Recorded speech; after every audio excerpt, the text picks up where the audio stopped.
I never thought I'd be the kind of woman who would have to protect her child from her own parents. But life doesn't always unfold the way we think it will.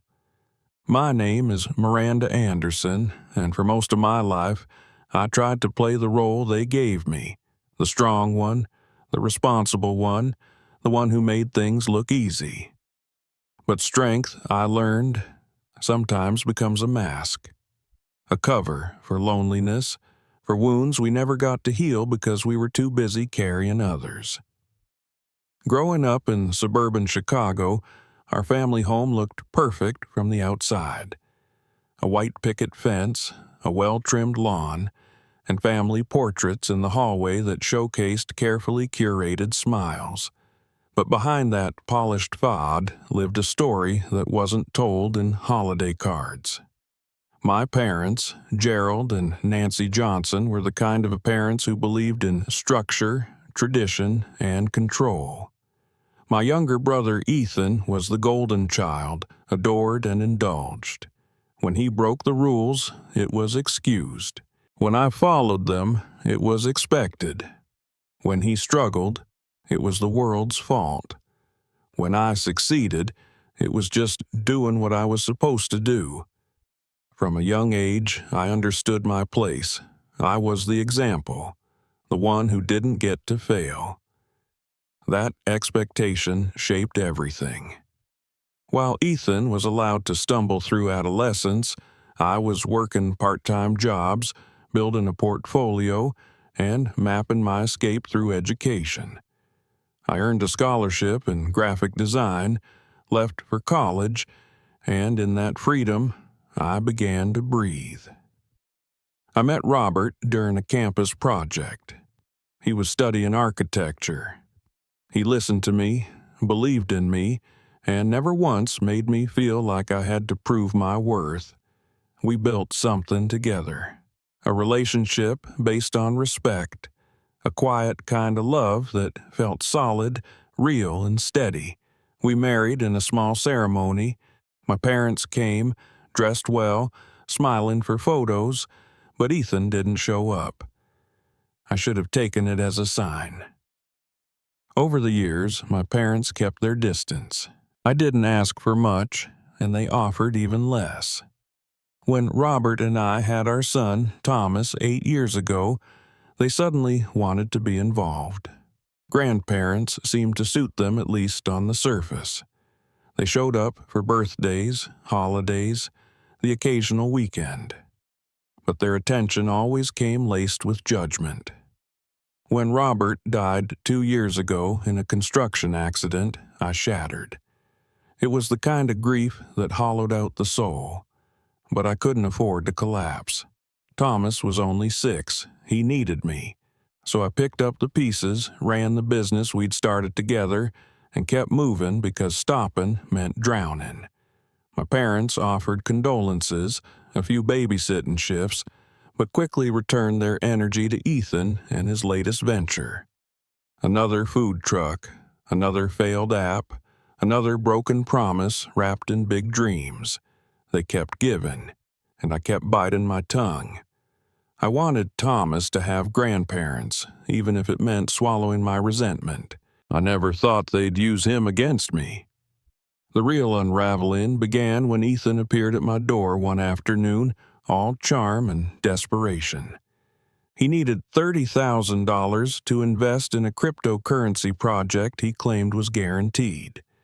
I listened, I asked questions, I researched, and every red flag imaginable lit up.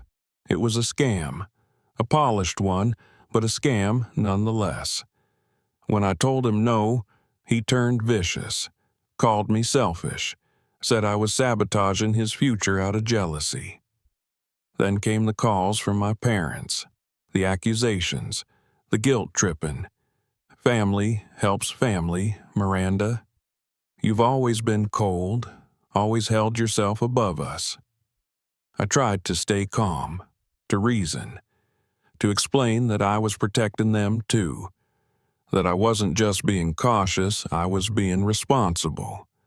But they didn't want logic. They wanted loyalty, blind loyalty. 1 week later, they proved just how far they were willing to go. On a Tuesday afternoon, I arrived at Thomas's school to find he had already been picked up by my parents, without notice, without permission. The school had them listed on the emergency contact sheet, so no red flags were raised. But they didn't bring him home. They didn't answer my calls. Panic took over. I called hospitals, neighbors, even Ethan. No response. Hours passed. Then came a call from an unfamiliar number, a priest at a church across town.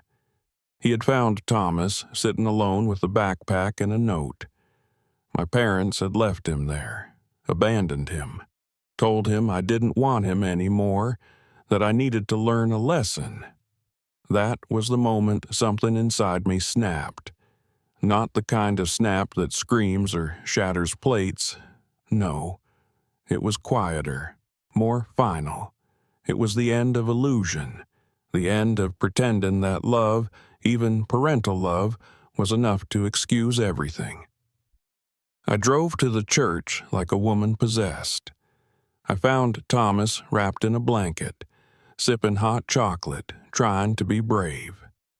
His face lit up when he saw me, but his eyes held questions I couldn't answer. "Mommy, did I do something wrong?" "No, baby, you didn't. You never did. I filed a police report that night. Officers took our statements, and suddenly, this wasn't just a family issue. It was a criminal matter. Child endangerment, emotional abuse, betrayal, plain and brutal. My parents never saw it that way. They claimed they were trying to protect Thomas from my influence, that I was emotionally unstable, that I needed to be taught what family meant. But what kind of family uses an 8-year-old boy to settle a score? What kind of family weaponizes love? Over the next few days, the fallout spread like wildfire. Friends called, shocked. Some offered support. Others stayed silent, unsure where to stand. My parents twisted the narrative, said I was unstable, said they were saving Thomas, but the truth doesn't need to shout. It stands firm. And I stood with it. For Thomas, for myself, for every time I had swallowed pain to keep the peace. I hired a lawyer, found a child therapist, rebuilt our routines, one brick at a time. But the damage was done. Thomas had nightmares, wouldn't go near churches, started asking if I would ever leave him too. And I held him tighter each time, whispering promises through tears. I won't leave you. I won't let anyone hurt you again. Not even them. Especially not them. I don't know what justice will look like. Maybe it's a courtroom. Maybe it's silence. Maybe it's just finally saying no and meaning it. But I do know this. That day at the church changed everything. It burned down the story I had been telling myself for decades. That if I just worked hard enough, proved myself enough, they'd love me right. But love that comes with terms isn't love. It's leverage. And I am done being leveraged. This is the beginning of something else. Something harder, maybe. But also something truer. My son deserves better.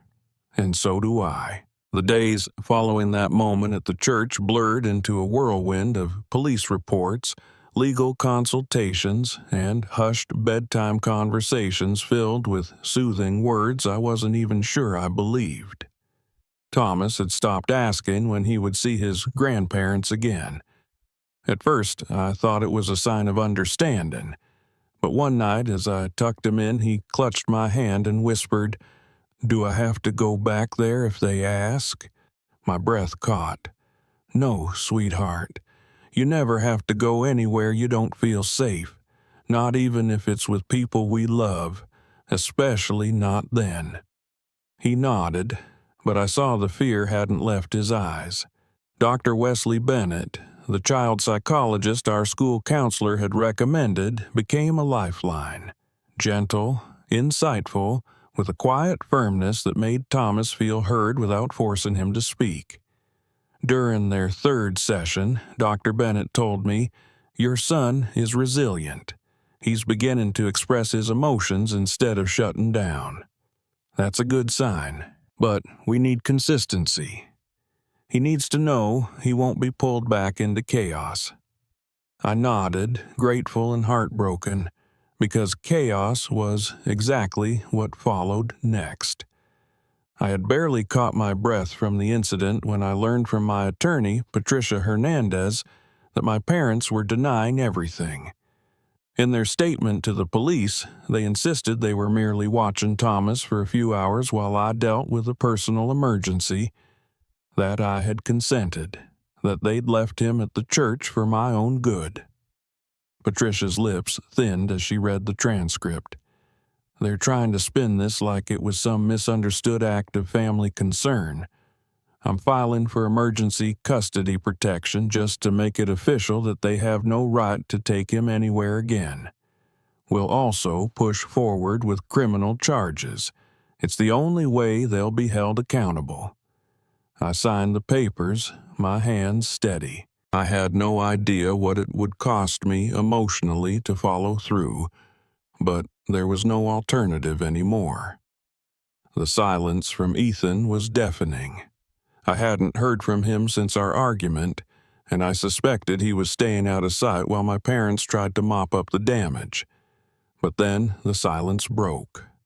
Not with a call, not with an apology, but with a package that arrived on my doorstep one rainy Friday morning. Inside was a thick envelope labeled investment documents. Charts, projections, some kind of pitch deck that looked professional enough to fool someone unfamiliar with these kinds of schemes.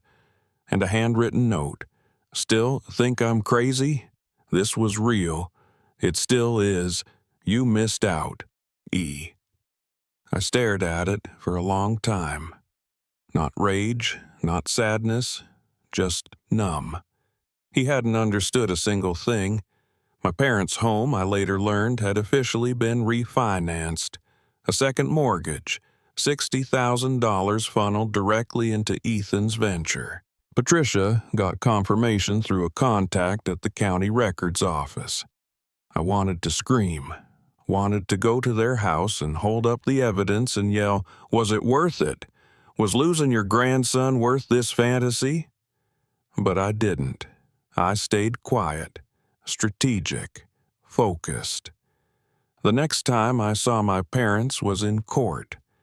They sat stiffly on the bench across from me, their lawyer whispering into my father's ear, my mother gripping the handle of her purse like it held her dignity. I didn't look away. The judge, a woman with sharp eyes and a tired voice, listened as Patricia calmly explained the situation. She read out the timeline, the abduction, the abandonment, the false statements. When it was my turn to speak, I told the truth, all of it. Not the dramatic, tearful truth, but the cold, steady one that came from living through too many betrayals to dress them up anymore. My son was used as a pawn. He was frightened, misled, and left alone by the people who should have protected him the most. I'm asking the court to recognize that this was not a misunderstanding. It was intentional harm. When the judge ruled in our favor, granting me sole legal custody and barring my parents from any unsupervised contact, it felt less like victory and more like the first breath after nearly drowning. The legal case didn't stop the emotional fallout. Extended family began reaching out, but not to offer support. Instead, the messages came veiled in blame. "You didn't have to go this far. Maybe you could have handled this more quietly. Family is family, Miranda. You don't air dirty laundry." I ignored them all except for one. Aunt Helen, my father's older sister. We hadn't spoken in years, not out of animosity, just absence. But she called me one morning and said, "Miranda, I heard what happened." And I want you to know I see you. You're not wrong. They did the same thing to me decades ago." Her voice was calm, sure, grounded. Over coffee, she told me how my grandparents had drained her college fund to cover one of my father's debts, how they told her she needed to be independent while he got bailed out again and again. "Sound familiar?" she said with a soft smile. I stared at her, stunned. It was like looking into a future version of myself, one that had also been left out, let down, but had found a way to keep living without bitterness. "You can break the cycle, Miranda," she told me. "But it's hard. They won't make it easy. Still, it's worth it. For you, for Thomas, for the life you're building." I went home that evening feeling something I hadn't felt in weeks. Strength. Real strength. The kind that doesn't come from holding everything together, but from choosing what and who you'll no longer carry. A few days later, while Thomas played in the yard with Alicia's son, I sat with Patricia going over next steps. And that's when she dropped the final weight on me. "Miranda, you need to see this." She turned her laptop around. An article. "Cryptocurrency scam exposed. Multi-million-dollar scheme unraveled." My heart skipped. The name was there. Secure Coin. The very project Ethan had begged me to fund. My phone buzzed. Patricia again. "The FBI may want to talk to you." It looks like Ethan was more than just an investor. He may have been a recruiter. The weight of it all collapsed in on itself. And I realized then we weren't at the climax yet. This story wasn't done. The damage had only just begun to show its roots. But this time, I wasn't going to be the one cleaning up after anyone. I had my son, I had the truth, and I had the courage now to protect both, no matter what came next. It didn't take long before the knock came. 3 firm raps on my door just past 9 in the morning. I opened it to find 2 agents standing there, their expressions professional but not unkind. Agent Marcus Reynolds introduced himself and his partner. "We're investigating financial activities related to Secure Coin. May we come in?" My stomach sank, but I stepped aside, motioning them into the living room. Thomas was at school, thankfully. I offered them coffee, which they declined. They sat across from me, pulling out folders, and that's when I saw Ethan's name in bold across one of the pages. "We believe your brother may have served as a mid-level recruiter for Secure Coin. Did he ever ask you to invest?" I nodded. I told them everything about the charts, the emotional manipulation, the $30,000 he wanted. "I didn't know," I said. "I thought it was just another one of his impulsive ideas. I didn't realize he might actually be involved at that level." Agent Reynolds was calm, but his questions were sharp. Did he use specific language? Words like guaranteed returns? Did he mention commissions for bringing others in? My heart clenched. Yes, he promised I'd get $50,000 back, and he said he wanted to talk to his usual investors before it was too late. "You think those investors were our parents?" The agent nodded. "Likely. Unfortunately, this points to Ethan not just as a victim, but as a participant, possibly knowingly." I sat in stunned silence. I had been angry before, betrayed, but this was something deeper. This was betrayal weaponized, packaged in the voice of someone who still called me favorite sister while feeding our parents into a scam for personal gain. After the agents left, I called Patricia. She didn't sound surprised. Ethan's name was already in the initial suspect list. I just hadn't wanted to believe it. "Miranda," she said gently, "this complicates everything, but it also clarifies things. Your parents didn't just make a bad decision, they were deceived by someone they trusted. It doesn't excuse what they did to Thomas, but it changes the context. I didn't respond, not right away, because part of me still wondered if they had known and just didn't care. If protecting Ethan's illusion was more important than protecting their grandson's well-being. Days passed. I waited for another call. Instead, I got a letter. No envelope, no return address, just folded paper slipped into my mailbox like a whisper. It was from Ethan. I know you're angry. You have every right. But I didn't mean for this to happen. I just wanted one thing to finally work out.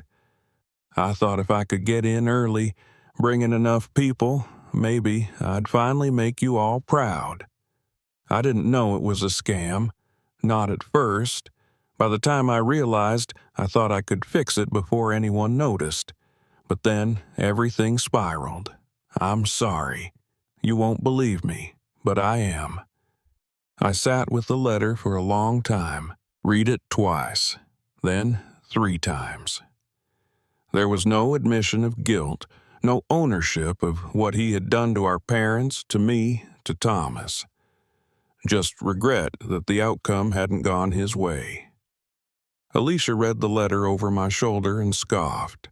It's not an apology, it's a confession wrapped in self-pity. He still doesn't see what he's done to your son. She was right, but it still hurt. That evening, as Thomas played with his Lego sets on the carpet, I sat beside him and asked gently, "Do you miss them?" His tiny fingers paused. "Grandma sometimes. Not Grandpa." "Why not Grandpa?" "Because when I was at the church, he didn't look sad when he left. He looked angry, like he wanted me to stay there." My throat tightened. Kids don't forget that kind of thing. I hugged him. "You don't ever have to go anywhere you don't want to, okay? Not even with family. Especially not with family," he whispered. I smiled through tears. He was listening, learning, healing, slowly. Meanwhile, my parents' financial situation continued to unravel. I found out through Aunt Helen, who had become a quiet but steady presence, that their house was officially in foreclosure. They were living with a cousin now, in a cramped apartment far from their suburban kingdom. I didn't reach out, I didn't gloat, but I also didn't forget. Then, one cold afternoon in February, my doorbell rang again. I opened it to find my father standing there. His hair grayer, his shoulders slumped, the confident stance of a man who had ruled his household gone. "Can we talk?" he asked. I didn't answer immediately, but then I stepped aside. We sat in silence in the living room. He looked around, taking in the photographs, the drawings Thomas had taped to the walls, the life I had built without them. "Your mother and I, we're staying with Susan," he said quietly. "We lost the house." "I know. Helen told me." He nodded. "We made a mistake. I waited. A real one. A big one. And not just with the investment, with everything. Especially Thomas. We thought we were teaching you a lesson, that you needed reminding about family. But we were wrong. Painfully, horribly wrong." I studied him. He looked tired, older, smaller somehow. "I don't know how to fix this," he said. "I'm not even sure we can. But I needed to say it to your face. We were wrong. I wanted to believe him.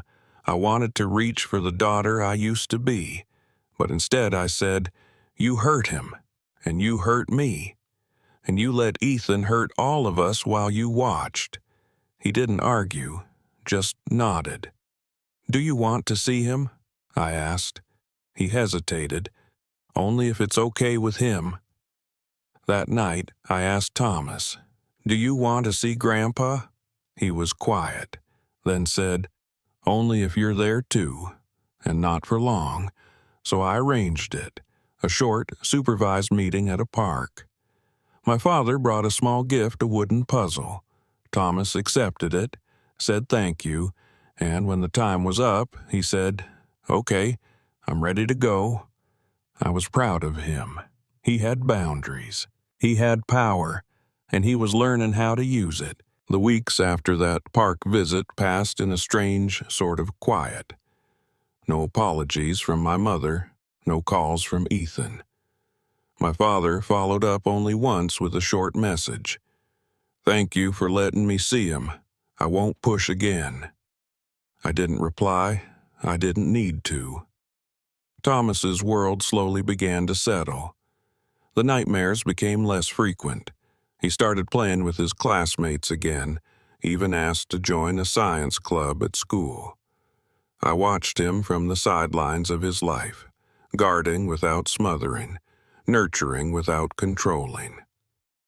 I had made a vow the night he came home from that church that I would never again let anyone jeopardize his sense of safety. And I meant to keep it. But stability doesn't mean stagnation. One morning, as I packed Thomas's lunch, he asked, "Mom, are we moving?" I blinked. "Why do you ask that?" He shrugged, not meeting my eyes. "Some kids said their parents move when big things happen, like when someone dies or when someone gets taken away." I knelt beside him. "We're not moving, sweetheart. Not unless you want to. This is our home." He nodded slowly. "Good. I like it here. But if we did move, could we have a blue door?" I laughed. "Sure. If we ever move, we'll get the brightest blue door on the block." That evening, as I reviewed new design contracts, an email popped up in my inbox. Subject: Victim Restitution Program Secure Coin. Investigation. My stomach turned. It was from the DOJ. They were finalizing victim lists and evidence for prosecution. My name had come up because of my refusal to invest and my assistance in the investigation. They needed me to testify. My hands shook slightly as I clicked through the details. Ethan would be formally charged. No more investigations, no more delays. This was it. I called Patricia, who confirmed what I feared. Yes, you'll need to appear. And yes, it might mean facing your brother in court. But you've done everything right, Miranda. You're a key part of proving the recruitment strategy they used. I hung up and stared out the window for a long time. Snow had started to fall again, dusting the streets like a clean slate, the wooden stick. When I told Thomas I'd be traveling for a couple days for grown-up work stuff, he asked if Alicia could stay with him. I agreed. She was more than a friend now. She was family, chosen family. And when I stood on that courtroom floor in a charcoal suit that felt more like armor and read my statement aloud, I didn't picture Ethan as my brother. I pictured him as the man who had nearly cost my son everything. I kept my voice steady as I said, "He used the language of family to mask greed. He used our parents as shields, and when I wouldn't enable him, he used my son as a pawn." Ethan avoided my eyes the entire time. The sentencing came swiftly. Ethan accepted a plea deal, 5 years probation, mandated therapy, restitution if he ever regained employment. No prison time, but no clean slate either. When it was over, he sent another letter. I didn't read it right away. I let it sit unopened on my desk for a week. When I finally read it, it was different. Calmer, less excuse, more truth. "I have a problem. I'm working through it. I don't expect forgiveness. I just needed you to know that I finally see it." I didn't respond. Not yet. Around that time, Thomas's school counselor suggested a family support group. I was hesitant. We weren't like other families. We were rebuilding from fire. But we went. The room was filled with others who had faced betrayals, addictions, custody battles, estranged parents. As people shared their stories, I watched Thomas's eyes widen and soften. At the end, he tugged my sleeve and whispered, "So, it's not just us?" I shook my head. "No, baby, it's not just us." That night, he slept without waking once. Spring came, and with it, growth. My business expanded. I took on a young assistant designer, a quiet but talented woman named Clara, who reminded me of myself a decade ago, determined, cautious, quietly brilliant. One afternoon, as we reviewed logos, she asked about a photo on my desk. It was Thomas and me at the beach, the summer before Robert died. "He looks so happy," she said. "He is," I replied, "but it wasn't always easy." Clara nodded, like she understood more than she let on. And, just like that, a new bond began to form. Then, one bright Sunday, while Thomas and I were setting up a picnic in the backyard, he turned to me and said, "I want to see Grandma." I nearly dropped the juice container. "Are you sure?" He nodded slowly. "Just to talk, not alone." I took a deep breath. "Okay, I'll call her. But if at any point you feel uncomfortable, we leave. Deal?" He smiled. "Deal." That phone call was the hardest I'd made in months. My mother answered after the second ring. Her voice was brittle, but open.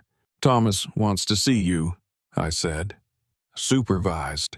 Short. No manipulation." "I understand," she whispered. The meeting happened at the same park. My mother arrived wearing a beige coat she'd owned since I was a teenager. Her hair had gone fully gray. She looked older, softer. Thomas stood close to me for the first 5 minutes, then gradually stepped forward. She offered him a small book about space, his favorite subject. "I saw it and thought of you," she said gently. He took it, flipped through a few pages, then looked up. "Why did you leave me?" she faltered. "Because I made a terrible mistake. I let fear guide me. I thought I was doing something to help your mom understand, but it was wrong. So wrong." Thomas stared at her a long time, then said, "Don't ever do that again." "Never," she whispered. We walked away that day with no promises, but no further damage either. Thomas looked lighter, stronger. I looked at him and knew we were healing. And not because we were forgetting, but because we were choosing to move forward with eyes wide open. The past would always be there, but it didn't own us anymore. Summer arrived gently, as if it, too, understood we had endured enough storms. Thomas's school let out for break, and we made a list together of things we wanted to do. Nothing grand, just simple joys. Make popsicles, camp in the living room, watch the stars, and name them ourselves. We called it our healing summer. Each item we checked off became more than a moment, it became proof. Proof that we were living, that the pain hadn't won. One Friday evening, as fireflies danced in the yard and the grill hissed with the smell of grilled corn, Alicia and James joined us for dinner. They'd become more than friends, they were now legally listed as Thomas's guardians in the event anything ever happened to me. When I handed them the paperwork a few weeks before, Alicia had burst into tears. "This isn't a burden," she'd said through choked sobs. "This is an honor." That night, Thomas made a toast awkward and adorable and said, "To the people who never left." We all clinked our lemonade glasses, and something in my heart settled into place. Then came the envelope, thick, cream-colored, with no return address. Inside was a formal invitation to a family reunion hosted by one of my distant cousins. I hadn't spoken to most of them in over a year. The invitation included a note. "We believe it's time. Come if you feel ready. No judgment, just family." I sat with it for a full day before even mentioning it to Thomas. "Do you want to go?" I asked him as we walked through the farmer's market on Sunday. He shrugged, eyes scanning the berry stand. "Are they going to be nice?" "I don't know," I admitted. "Some might, some might not." He thought for a moment, then said, "Let's go, but only if we can leave whenever we want." "Deal," I smiled, proud of how clearly he was learning to draw his own boundaries. The reunion took place in a public park just outside the city.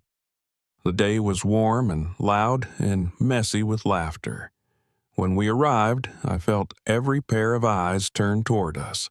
Some people smiled cautiously, others avoided our gaze. But my Aunt Helen, bless her forever, came straight over and hugged me like no time had passed. "You look stronger," she whispered. "Because I am," I replied. Thomas ran off to join some other kids tossing a frisbee, and I stood there with Helen watching. After a while, one of my older cousins, Derek, approached me. "I didn't know the full story," he said, no preamble. "I just heard pieces, but I want you to know if it had been my son left at a church, there would have been hell to pay." I nodded. "Thank you." He cleared his throat. "And for what it's worth, a lot of us are proud of how you handled it, even if some still don't get it. I wasn't here for validation, but it felt good to be seen, to not be whispered about but spoken to." Ethan didn't show up. Neither did my father. But toward the end of the afternoon, as the sun dipped and the food trays emptied, my mother arrived, alone. She walked slowly, uncertain. I spotted her from across the park, and for a moment I didn't move. But Thomas saw her too. He didn't run. He didn't hide. He walked straight to her, stood in front of her, and said, "Hi." She crouched to his level. "Hi, sweetheart. I brought you something." From her purse, she pulled out a locket. Inside was a tiny photo of him, one of me, and a quote etched along the edge: "You are loved, even when the world forgets how to show it." He took it without a word and turned to look at me. I gave a small nod. He pocketed it. That was enough, for now. When we got home that night, I found another letter on the doorstep. This one from Ethan. No return address. Inside, a single page. "I know you don't owe me anything, but I wanted you to know I've been sober for 117 days. I'm still in treatment. They're helping me understand how much I hurt you and Thomas. I might never undo that. But if there's ever a day you think I could try, just try, I'll be here. I'll keep working on me either way." I sat with the letter for a long time.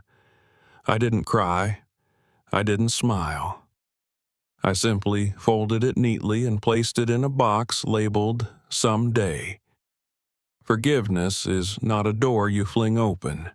Sometimes it's a window you crack to let the air in. Months passed, and so did the seasons. Thomas started third grade, taller and more confident. He made new friends, started learning the violin. Once, during a quiet afternoon, he said, "Mom, I don't think I'm scared anymore." I smiled. "Why not?" He shrugged. "Because we're safe, and I know how to talk about stuff now." That night, I watched him sleep and thought about how far we'd come, not away from pain, but through it. The day I finally let go of the anger wasn't dramatic. It was a regular Thursday. I was organizing old files and I came across Robert's journal. In it, he'd written once, "Don't fight to fix people. Fight to protect the light you already have." I whispered a thank you to him wherever he was, and let that be my compass. We built something stronger than what we lost. Not because we ignored the wounds, but because we tended to them. We acknowledged them. We gave them names. And then we built around them. Not a fortress, but a home. A place where love didn't demand suffering. Where family didn't mean blind loyalty. Where truth, however painful, became the seed of peace.